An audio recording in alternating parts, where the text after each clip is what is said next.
자, 이 작품이 누구의 작품일까요? 이제 뭔가 이렇게 누군가 작품을 이제 해설을 할 때는 그런 말을 많이 하죠. 내가 알 리가 있겠습니까? 그러니까 자기가 안다고 일반 사람들도 그 그림이 누구 건지 알 것이다라는 어떤 착각을 할 수가 있다는 것이죠. 대부분의 사람들은 전문가적인 편견이 있어요. 그러니까 각자가 이제 자기가 속해 있는 그 전문 분야에 이제 종사를 하다 보니까 그것이 익숙해져서 주변 사람들도 기본적으로 그건 다 아는 것처럼 얘기를 하지만 실제는 모르죠. 전혀 모르죠. 누가 박사다, 어떤 분야의 박사다라고 했을 때 저는 옛날에는 그 어떤 사람이 박사다 그러면 그 사람은 전지전능한 모든 면에 그 아주 그 해박한 사람이라고 생각을 했는데 요즘도 은연중에 누가 박사다라면은 보통 그렇게 생각들을 하죠. 저 사람은 박사니까 모든 면에서 다 잘할 거야. 근데 그렇지가 않아요. 그러니까 일반적으로 박사라면 그 분야만 조금 더 많이 안다 하는 것뿐이지 뭐 미술의 박사라고도 많이 하지만 실질적으로 그림의 박사인 사람들하고 이렇게 대화를 해보면 그 사람들보다 내가 더 박사답다라는 생각을 많이 하거든요. 물론 이제 그 박사라는 사람들이 이런 말을 들으면 굉장히 불쾌하겠죠. 박사의 존재를 이런 식으로 깔아뭉개는 사람도 있으니까.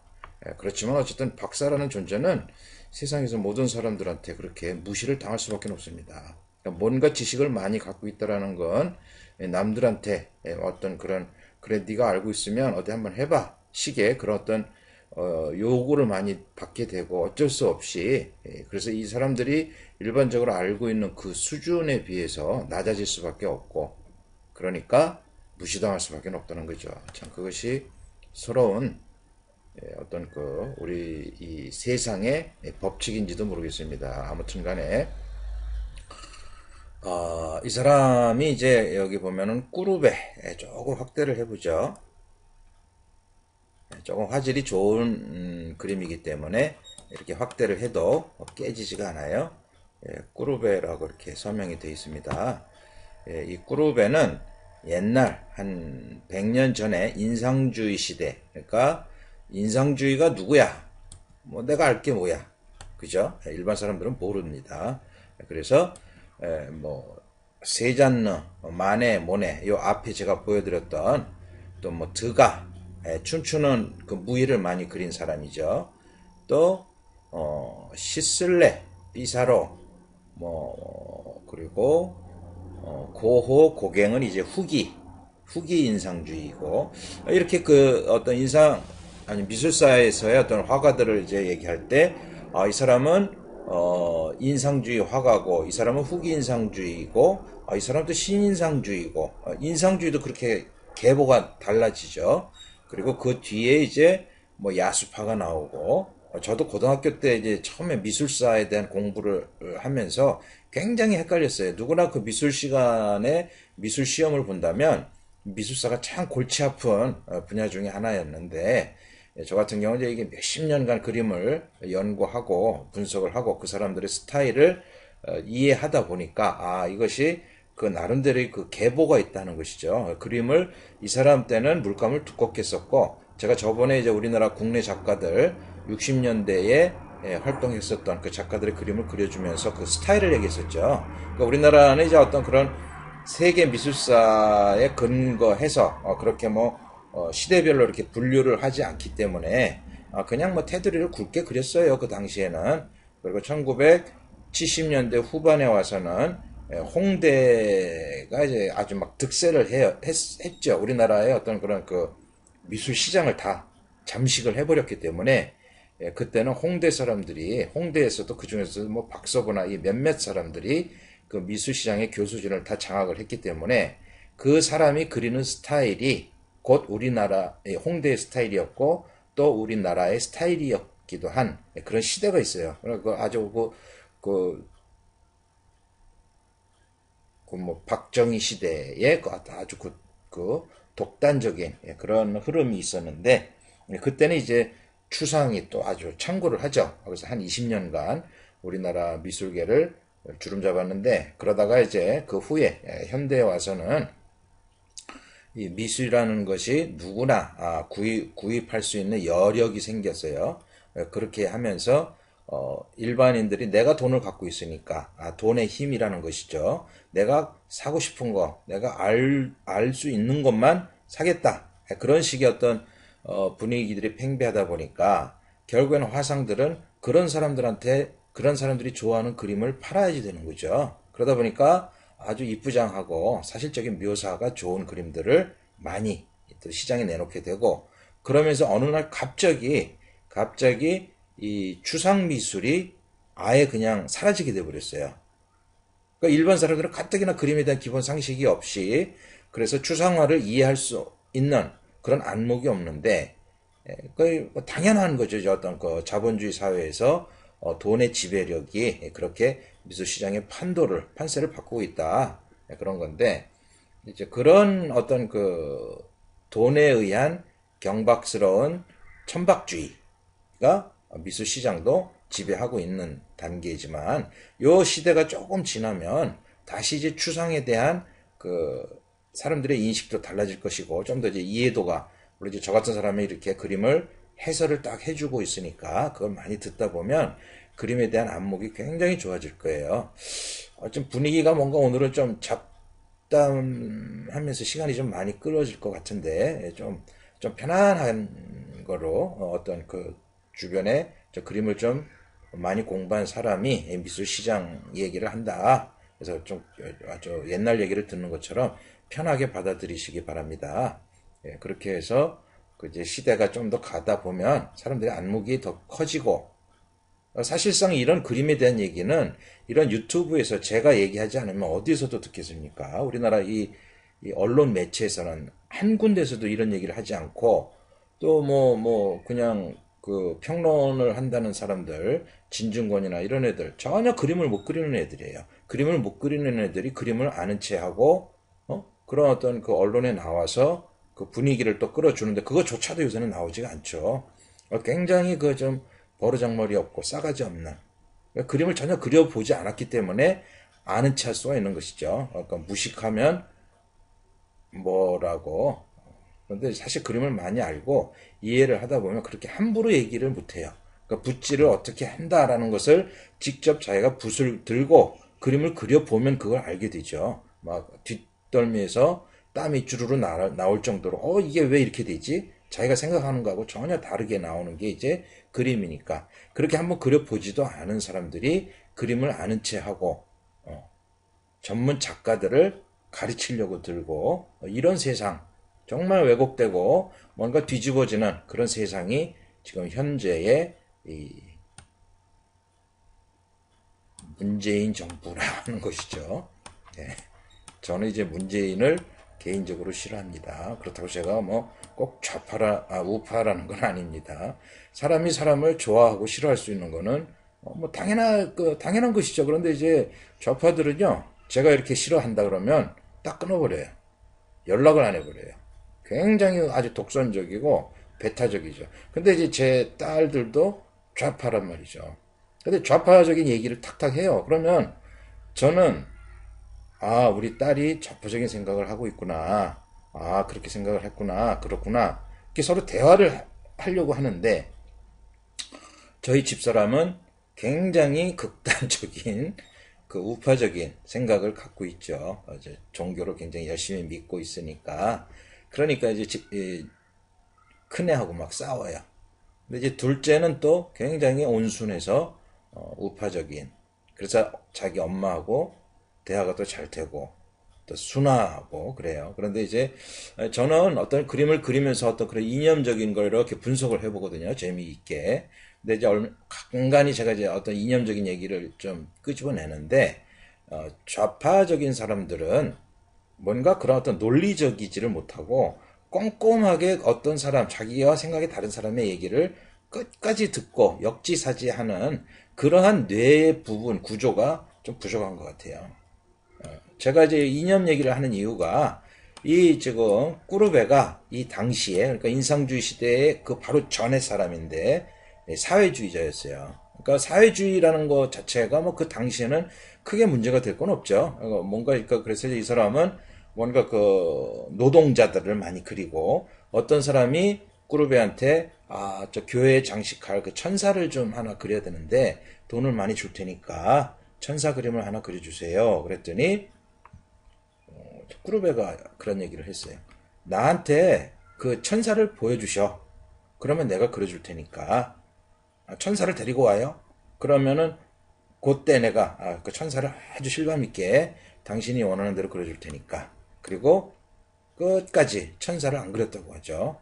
그러니까 이 사람이 이제 여인들도 누드상도 많이 그리고 그랬는데 그 뒤에다가 뭐 비둘기 날개 하나 그려주면 천사가 되는 건데 이 사람은 돈을 많이 준다고 그랬는데도 그걸 안 그려준 거죠. 자기만의 어떤 이념적인 고집 때문에 굉장히 그 손해를 본 거죠. 돈을 못 번. 그러니까 이 사람은 아무튼 그렇게 해서 정치적으로도 사회주의자로서 활동을 했고 나중에는 굉장히 좀 어렵게 인생을 살았습니다. 그런데 이제 그러한 사회주의자로서의 꾸루베의 그림을 이렇게 확대해서 본다면 굉장히 탄탄해요. 그죠? 구조적으로 뭔가 제가 계속 얘기하는 처음엔 초벌에서 어두운 색을 툭 칠해주고 어두운 색만 칠하는 것이 아니라 밝은 색도 이런 어떤 묘사적인 것을 생략하고 단순한 기본 색을 딱딱 칠해주죠. 그리고 중벌에선 어두운 데에서 좀 더 밝은 색을 잡아주고 또 밝은 쪽에서도 좀 더 밝은 색을 잡아주고 그렇게 해주면은 기본적인 형태만 딱 잡혀 있다면 어느 정도 기본적인 분위기가 딱 나오죠. 그래서 옛날에 이제 보면 그림을 모르는 일반인들은 뭔가 외곽 형태만 잘 그려놓으면 그것도 굉장히 잘 그렸다고 생각을 합니다. 제가 볼 때는 참 말도 안 나오는 저런 거는 저걸 그림이라고 하냐? 이렇게 아주 무시하는 말이 뚝 나오게 되는데 일반 분들은 이제 그런 어떤 그림에 대한 식견이 얇다 보니까 그거조차도 난 못 그린다. 그렇기 때문에 내가 못 그리는 걸 그렇게 실루엣으로 쭉 그려놨으니까 얼마나 보기가 좋냐. 예를 들어서 옛날에 이제 그 독일의 그 지휘를 아주 잘하는 사람이 있었죠. 그 사람을 외곽 실루엣만 쫙 그려가지고 그거를 구성붓으로 그려가지고 여학생들은 이제 그 미전할 때 학교에다 걸어놓고 그렇게 하고 이제 벽에 학교 뒤에 게시도 해놓고 이제 그랬었는데 그 사람 이름이 카라얀이죠. 카라얀의 그림을 그렇게 그렸는데 그렇게 그린 것도 그나마 좋다고 얘기를 했어요. 근데 어쨌든 간에 제가 지금 좀 전에 얘기했던 초벌에서 어두운 색을 크게 이렇게 실루엣을 잡아서 그려놓으면 그것이 이제 초벌 그림이다 하는 것이죠. 물론 그거는 초벌도 안 되는 그림이에요. 어두운 색으로 한번 다 처발라 놨으니까. 하지만 이것은 형태를 잡아서 어두운 색과 밝은 부분의 색을 딱딱 분리를 해놨다는 거죠. 그럼 이 정도만 해놓으면 그 카라얀의 그 실루엣만 그려놓은 그림보다는 굉장히 일치월장하는 그림이 되는 겁니다. 그렇게까지 해놓으시는 것이 이제 중벌이에요. 그런 다음에 이제 마무리는 이제 붓을 짧게 잡고 좀 더 밝은 가운데서 하이라이트, 좀 더 밝은 색깔을 탁탁 쳐내는 것이죠. 그랬을 때 빛이 들어와서 밝은 부분도 시선 방향을 기준으로 이 친구가 이제 이렇게 앞을 보고 있으니까 여기에선 시선 방향이 가장 가까이 있는 부분이 어딜까? 그러니까 앞에서 예를 들어서 뭐예요? 그렇게 엑스레이를 찍듯이 우리가 이제 이렇게 사각사각하게 잘라나간다 하면 제일 처음에 걸리는 부분이 제일 앞에 있는 부분이겠죠. 큰 칼로 이렇게 촥촥촥 자른다 생각을 해보시는 거죠.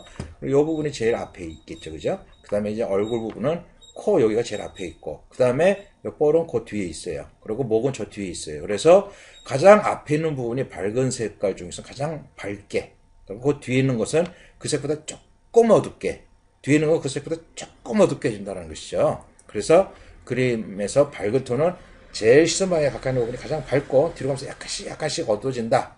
또 어두운 부분은 시선 방향에 제일 가까이 있는 부분이 가장 어둡고 뒤로 가면서 약간씩 밝아져야 돼요. 이건 지금 약간 그 차이가 별로 안 보일 정도로 해놨는데 천천히 보면 요 머리 색깔보다는 약간 흰색을 섞었고 약간 더 흰색을 섞어서 약간 뿌연 느낌이 나죠. 그런 조절을 해준 겁니다. 조금 더 확대를 해보죠.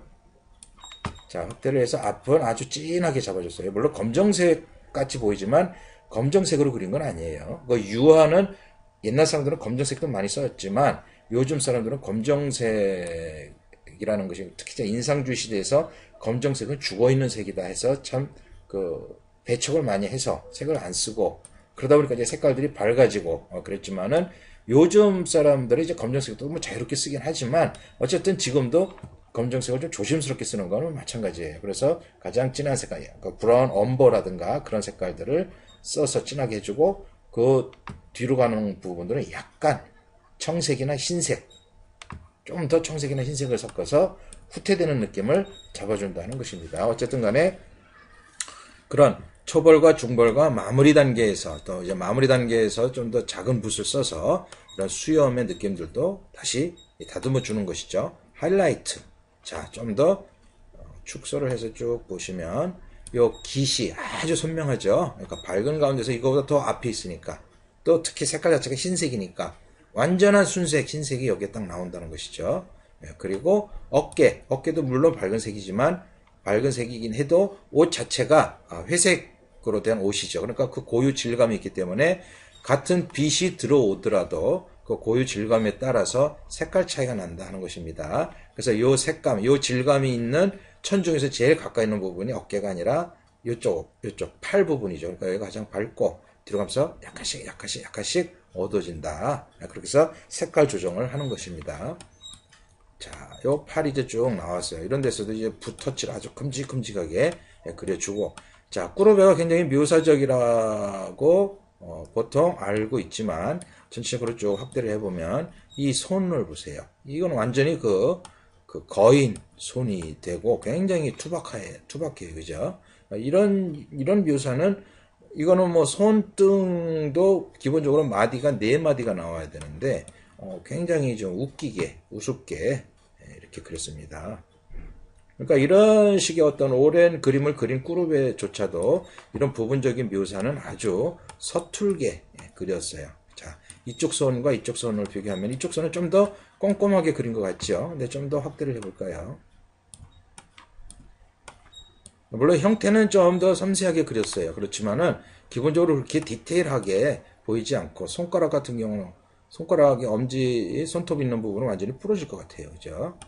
그런 식으로 뭔가 디테일함이 부족하다 하는 것을 보실 수가 있습니다. 그렇지만 어쨌든 이런 쪽의 색깔들은 굉장히 두껍게 물감을 칠해서 중벌해서 어떤 그런 묘사를 잘 잡아줬고 이 당시 이 꾸르베가 그리던 이 당시에는 뭔가 그림을 실내에서 이제 형광등이 없었기 때문에 백렬 전구도 물론 없었죠. 그냥 초를 켜놓고 그린 거예요. 그 초를 켜놓고 그림을 사물을 보다 보면은 이 모델도 실제 이런 색감이 보입니다. 그래서 전체적으로 이 당시까지, 그러니까 중세부터 다빈치 시대부터 즉 요때까지 인상주의 시대 바로 그 전까지는 전체적으로 그림이 암갈색이 많아요. 암갈색깔. 그러니까 이거는 이제 어떤 촛불 그 등 밑에서 나오는 색깔이기 때문에 이렇습니다.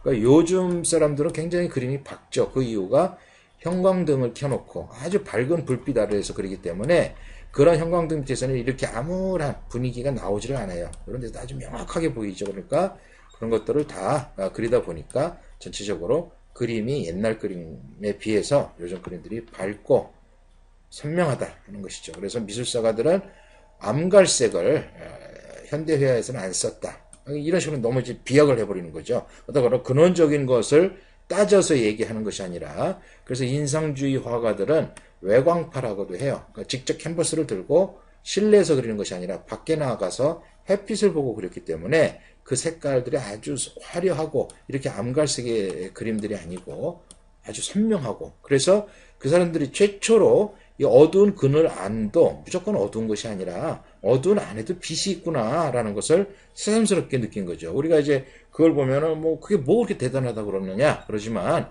그 당시 인상주의 시대의 화가들이 야 어두운 데도 이렇게 시커멓지가 않고 어두운 데서도 분명히 밝은 쪽에서 쓸 수 있는 그런 어떤 밝은 색깔들을 쓸 수가 있어야 돼. 그걸 가지고서 이제 그러니까 이론적으로 자기의 어떤 그 이론을 극대화시킨 사람이 그 신인상주의.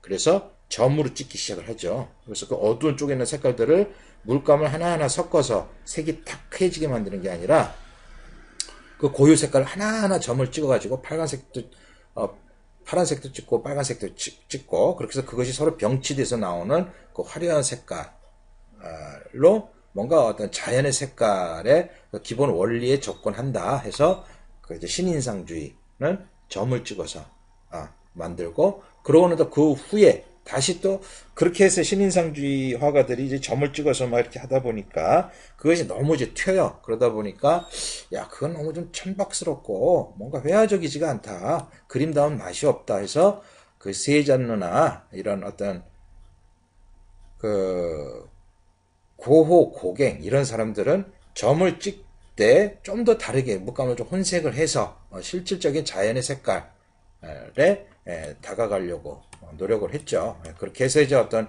그 미술사가 이렇게 바뀌게 되는 그래서 그걸 어떻게 따져보면 굉장히 또 재미있는 면도 있어요. 자, 아무튼 똑같이 이 그림도 이제 그 옛날 그 렘브란트 시대와 같은 그 시대는 뭐 몇백 년이 지났지만은 어쨌든 그 전등 불빛 하에서 살던 사람들이니까 전체적인 조명 효과는 미켈란젤로나 다빈치나 또 렘브란트나 이 당시에 꾸르베의 그림이나 크게 다르지가 않아요. 자, 그래서 크게 본다면 자, 화질이 좋기 때문에 이 정도를 확대를 했어도 뭉개지지가 않고 붓질이 다 살아있죠. 그렇죠? 역시나 처음에 초볼은 크게 어두운 톤을 잡아줬고 또 밝은 톤의 기본색을 잡아줬고 물론 기본적으로 형태를 잘 잡아줬어야죠. 그래서 완전히 마르고 나서 다시 자 마른 상태를 한번 유출을 해보죠. 자 어두운 색이 말랐을 때 중간색도 다시 넣어주고 중간 톤에서 밝은 쪽에서 좀 더 밝은 색도 물감을 두껍게 발라주고 이런 부분에서는 툭 찍어주고 이런 부분에서는 물감을 두껍게 해서 붓을 살살 끌어준 거죠. 그래서 그런 표현도 해주고 이런 부분도 붓을 살짝 끌어주는 겁니다. 자 밝은 쪽에서도 중간 색깔 위에 좀 더 밝은 색깔 좀 더 밝은 색깔 좀 더 밝은 색깔 좀 더 밝은 색깔 쭉 끌어서 어떤 경계가 자연스럽게 어두운 색깔과 밝은 색이 서로 으깨지면서 이제 중간색이 나오는 것이죠. 그리고 좀 더 밝은 색깔 그렇게 하면서 톤을 잡아주면서 가장 앞에 있는 것이 어느 부분이냐 아까 얘기했던 것처럼 시선방에서 가장 가까이 있는 부분이 가장 밝아요. 그런데 이제 여기에서는 여기보다 이마 부분을 좀 더 밝게 해줬어요. 왜 그러냐면은 가로등이 요 옆에 있기 때문에 빛에 가장 가까운 부분은 여기지 코가 아니다 하는 것이죠. 그래서 가장 가까이 있는 부분의 명암 대비는 그대로 살리면서도 가장 밝은 데를 빛과 가장 가까운 부분에 잡아줬기 때문에 여기가 지금 밝아지는 것이죠. 네, 제가 지금 얘기한 것을 뭔 소리래 하고 이해를 못 하시는 분이 분명히 있을 거예요. 그러니까 저도 이제 좀 의외적으로 이제 이런 것에 대해서 쉽게 이해를 한 게 제가 아는 사람 중에 어떤 사람이 굉장히 이해도가 느린 사람이 있었어요. 뭔 얘기를 해도 그냥 마치 우리가 옛날에 얘기하는 고문관이라고 하죠. 고문관. 군대에서 의도 터지기 쉬운 사람. 늘 말을 하면 말귀를 못 알아들어서 그런 사람이 이제 있었는데 정말 그 사람이 답답해가지고 저는 아주 화병이 날 정도로 그렇게 답답한 사람이 있어서 어떻게 이런 사람이 세상에 존재할까 생각했는데 의외로 세상에는 그것을 처음에 이해를 잘 못하는 사람들이 많아요. 다시 말해서 이것을 그렸을 때는 요 바로 뒤에 뭐예요? 그 등잔불이 있었다는 것이죠. 그러니까 등잔불이 여기서 쫙 가리고 여기가 제일 밝고 여기보다는 이 등잔불이 요만큼을 더 가야 되니까 여기는 좀 더 어두운 것이죠. 그리고 이쪽은 좀 더 가야 되니까 좀 더 어두운 것이고 그죠? 그래서 빛의 관계가 그렇게 이루어진다는 것이죠. 아주 단순한 거지만 이것이 옛날에 렘브란트 시대 한 500년, 600년대 그 시대에는 그렇게 빛의 어떤 그 원리를 이해하는 것이 정말 우리가 그 당시에 지구는 둥글다라는 어떤 그 콜럼버스의 달걀처럼 너무나 당연한 거지만 지금 생각하면 너무나 당연한 거지만 지구가 둥글다라는 걸 처음에 알았을 때 그 사람들의 그 경이감은 대단한 거였죠. 그림도 마찬가지였어요. 야, 그래서 빛이 여기서 오면은 콧등보다는 여기가 더 밝아져야 돼. 예. 뭐 그런 것을 이해하는 데에서 굉장한 큰 발명, 연구를 한 것과 같은 그런 이해를 하게 됐는데, 그만큼 이제 그 당시는 대단했던 것이죠. 그래서 세잔느가 세상의 모든 물체는 육면체와 원기둥 원뿔로 이루어졌다. 우리가 지금 생각하면 너무나 당연한 것 같지만 그 당시에는 당연한 소리가 아니었어요. 그 말을 듣고 피카소가 그렇다면은 세상을 그렇게 바라보는 건 어떨까? 그래서 세상을 육면체와 원기둥 원뿔로 그린 거예요. 사람을 보면은 코가 육면체다, 눈이 동그라미 구다, 머리도 육면체다. 그렇게 해서 이제 사물을 다시 보기 시작을 하면서 입체파를 만들게 된 그런 계기가 나오기도 하고 그러는데, 그것도 지금 제가 말씀드린 것은 미술사에서 굉장히 중요한 얘기입니다. 현대미술과 근대미술, 근대미술과 그 전에 또 고대미술을 편가르는, 분리해주는 하나의 역사적인 사실이기도 해요. 그래서 이제 세잔느가 미술사적으로 굉장히 유명한, 별로 좋은 그림도 아닌데 미술사적으로 유명해진 이유가 되기도 하죠. 자, 아무튼, 자, 이거는 이제 풍경이죠. 풍경화도 마찬가지 초벌을 해줬어요. 어두운 색으로 쫙 그려줍니다. 그리고 밝은 중간색은 넓은 붓으로도 쫙 해줘요. 자, 또 밝은 물도 쭉 해주죠. 물론 밝은 색, 하이라이트는 무시하고 어두운 색으로 쫙 해주는 겁니다. 그렇게 해주고, 한 1시간 정도 지났을 때, 다시 어두운 가운데서 조금 밝은 색을 또 칠해줘요. 또 중간 밝은 색에서 좀 더 어두운 색을 또 칠해주고, 좀 더 밝은 색도 칠해줍니다. 자, 물에서도 좀 더 밝은 색을 칠해줘요. 그 중간색까지 끝난 거죠. 그러고 나서 이제 마지막 마무리 시간을 딱 기다려서 물감이 다 말랐을 때 다시 어두운 데서 가는 붓으로 좀 더 진한 부분들을 탁탁 구분을 해주고, 중간 면에서도 좀 더 밝은 색으로 질감들, 바위의 질감들, 균열진 것들 탁탁 잡아주고, 이런 나무들 같은 거 살살 잡아주고, 물도 좀 더 밝은 색을 탁탁 잡아주면서 근경과 중경과 원경을 해주고, 빛이 들어와서 밝은 톤과 중간 톤과 어두운 톤을 이렇게 구체적으로 만들어가는 것이죠. 모든 그림, 모든 화가들, 미술사를 떠나서 옛날 화가들이나 지금 화가들이나 기본적으로 그림을 그려 들어가는 순서는 똑같이 그렇게 그리죠. 단지 이 사람 그림 같은 경우도 이제 밝은 데는 굉장히 물감을 두껍게 해서 맞대일 효과. 그러니까 맞대일이라는 것은 물감을 만졌을 때 우퉁불퉁한 그런 느낌이 나는 것을 맞대일 효과라고 해요. 그래서 이제 처음으로 어떤 나이프를 썼어요. 나이프를 써서 아주 투박한 그런 질감도 표현을 해주고, 이런 부분도 나이프만 낼 수 있는 그 효과가 있거든요. 붓을 착 끌면 물감이 두껍기 때문에 물감이 먹는 부분이 안 먹는 부분이 있고, 그런 효과로 요거는 물에 어떤 그 물이 툭 터지는 느낌을 해주는데 쓰면 좋겠다 해서 꾸르베가 이제 그런 효과를 많이 썼죠. 나이프로 많이 썼습니다. 이런 부분도 어떤 돌의 느낌을 나이프로 쫙쫙 밀어서 표현을 했죠. 그러면서 자연스럽게 빛이 들어오는 부분은 또 톡톡톡 칠해서 표현을 해줬고, 그렇게 해서 꾸르베의 그림이 이렇게 이루어졌는데, 어쨌든 저도 옛날 고등학교 때는 꾸르베의 그림을 참 좋아했어요. 굉장히 견고하고 단단하고, 그리고 또 자기 자화상을 그려놓은 그림도 보면은 아주 상당히 좀 핸섬하고, 그래서 꾸르베 그림을 참 좋아했었는데, 어쨌든 지금은 뭐 그렇게 특별하게 많이 좋아하는 그림은 아니지만은, 어쨌든 간에 그렇게 미술사적으로 그러한 역사적인 근거를 가지고 작업을 한 사람이다 하는 사실을 같이 하나의 지식으로 또 그림을 감상하는 하나의 어떤 그 여유로, 그리고 미술의 평가. 우리나라의 국내 작가들도 이런 꾸르베 같은 이런 견고함을 그리는 사람이 글쎄요 몇몇이 있는 것 같아요. 그런 사람들의 그림을 보면 옛날 꾸르베 화가의 그림을 보는 듯 하네요. 이렇게 한마디 하면은 그 사람이 긴장할 거예요. 그림에 대한 대단한 그 안목이 있으신 분이다 해가지고, 그렇게 하면서 이제 전문 화가들과도 대화를 나눌 수 있는 그런 기회가 또 만들어지고 그러는 거죠. 자, 이런 부분에서도 아주 얇은 나무의 어떤 그런 조립물인데요. 잘 보시면 아주 가는 손으로 하이라이트를 잡아놨어요. 그죠? 그 하이라이트를 딱 잡아 놈으로 해서 이 나무의 이 공간감이 이 표현이 되는 겁니다. 여기에 이 하이라이트가 없다면 이 나무가 저 뒤에 붙어 있는 것 같이 보이겠죠. 그렇지만 그 하이라이트로 분리를 했기 때문에 이만큼이 떨어져 있다라는 것이 설명이 되는 것이죠. 그런 구조적인 해석 그런 거를 하나하나 감안을 하면서 그림을 그리는 것이죠. 결국 그림이라는 건 뭔가 세세한 묘사를 잘 해준다 해서 그것이 좋은 그림이 결코 아닙니다. 아까 얘기했던 것처럼 요새는 그림을 구매하는 사람들이 돈들이 많아서 그냥 좋은 그림을 사겠다.